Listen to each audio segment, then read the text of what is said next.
अगली खबर की ओर बढ़ने जा रहे हैं जो अयोध्या से मिल रही है। एसपी सांसद अवधेश प्रसाद के बेटे अजीत प्रसाद की रवि तिवारी के अपहरण, मारपीट का आरोप लगा था और अब इसका सीसीटीवी भी सामने आ गया है। सीसीटीवी फुटेज में अजीत प्रसाद अपने साथियों के साथ नजर आ रहा है। ये देखिए, गली में आप लोग हैं, गिनते जाइए, ये इनके साथी हैं और अजीत प्रसाद इसमें नजर आ रहे हैं। कोतवाली नगर क्षेत्र के कंधारी बाजार की गली में अजीत प्रसाद अपने साथियों के साथ घूम रहा है। रवि तिवारी ने अजीत प्रसाद समेत 4 लोगों के खिलाफ अपहरण, मारपीट, धमकी का केस दर्ज कराया। जो सीसीटीवी फुटेज है वो पीड़ित के घर के पास का ही है और बताया जा रहा है कि जमीन की खरीदारी में कमीशन को लेकर यह पूरा विवाद हुआ। तो अयोध्या के कंधारी बाजार की तस्वीर बताई जा रही है। केबी शुक्ला हमारे साथ फोन लाइन पर जुड़ गए हैं। बताइए केबी शुक्ला, अब ये जो फुटेज है इससे अब आगे की जांच में क्या मोड़ आएगा? आप हमें सुन पा रहे हैं केबी शुक्ला? जी, सवाल यह है कि वो सीसीटीवी फुटेज इस वक्त स्क्रीन पर चल रहा है जिसमें अजीत प्रसाद अपने साथियों के साथ नजर आ रहे हैं और अब इस मामले में की जांच में आगे क्या मोड़ आएगा?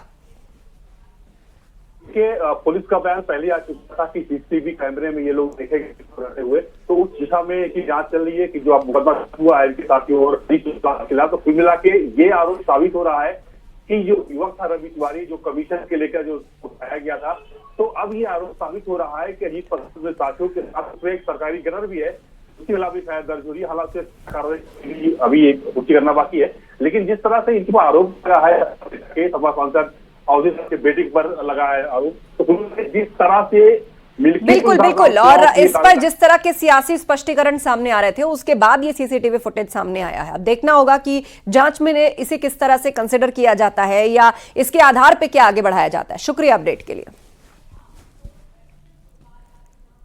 और लखनऊ में 13 साल की नाबालिग दलित छात्रा से गैंगरेप की सनसनीखेज वारदात हुई। आरोप है कि दानिश और अमीन ने छात्रा को अगवा किया, एक होटल में उसके साथ गैंगरेप किया। आरोप यह भी कि दोनों आरोपियों ने छात्रा को उस वक्त कार से अगवा किया जब वो स्कूल से घर लौट रही थी। दोनों पर छात्रा का अश्लील वीडियो बनाकर ब्लैकमेल करने का आरोप है। पिता की शिकायत पर दोनों के खिलाफ मुकदमा दर्ज कर लिया गया है। पुलिस दोनों आरोपियों की तलाश में जुटी है। और सीधे अब आपको लिए चलते हमारे सहयोगी ऋषभ मणि इस पर अपडेट के साथ जुड़ रहे हैं। ऋषभ मणि, क्या सामने आया अभी तक पुलिस या जांच में?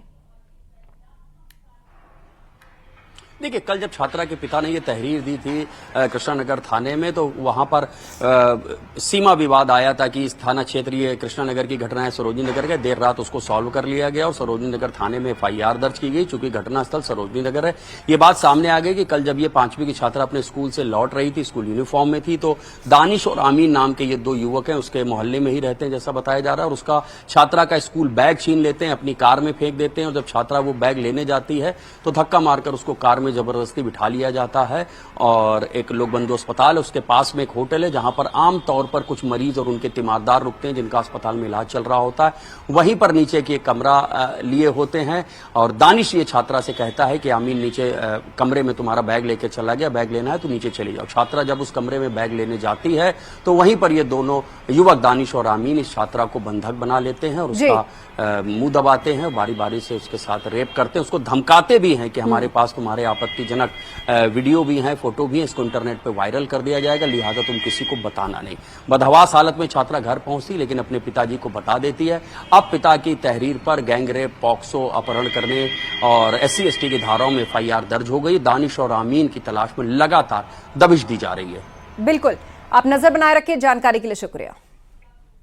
उधर कुशीनगर में जाली नोट का कारोबार करने वाले एक बड़े अंतर्राष्ट्रीय गिरोह का पर्दाफाश किया गया, जहां से जाली नोटों की तस्करी में समाजवादी पार्टी के एक नेता समेत 10 लोगों की गिरफ्तारी फिलहाल की गई है और पुलिस पूरे मामले की जांच शुरू कर चुकी है।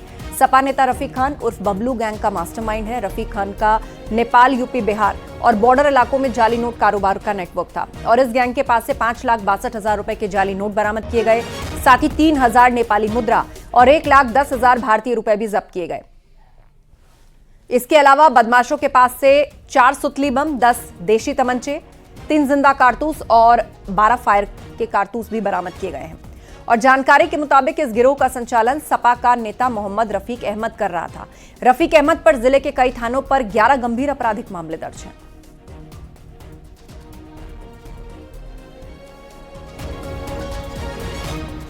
जनपद कुशीनगर में जाली नोटों में डील करने वाले एक गैंग को बस्ट किया गया है, जिसमें टोटल 10 लोगों की गिरफ्तारी हुई है।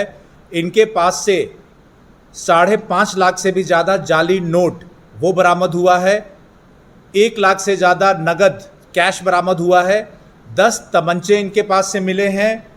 30 जिंदा कारतूस मिले हैं। 12 यूज्ड कारतूस मिले हैं।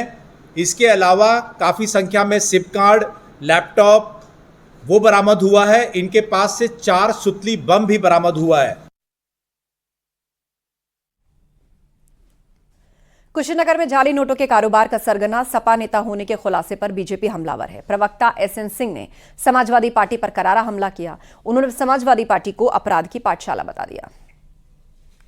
10 लोग गिरफ्तार हुए, पुलिस कार्रवाई कर रही है।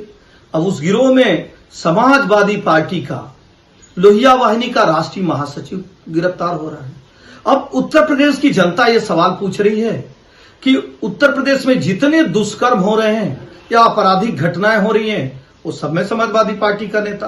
कहीं लूट हो तो समाजवादी पार्टी का नेता, अयोध्या में दुष्कर्म हो तो समाजवादी पार्टी का नेता, कन्नौज में दुष्कर्म हो तो समाजवादी पार्टी का नेता।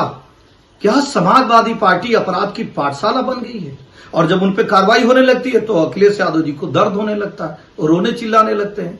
अखिलेश यादव जी, आपको चाहिए कि अपनी अपराध की पाठशाला तो बंद कर दीजिए, क्योंकि उत्तर प्रदेश में तो इस समय पारदर्शी, ईमानदार, जवाबदेह जनता की सरकार है।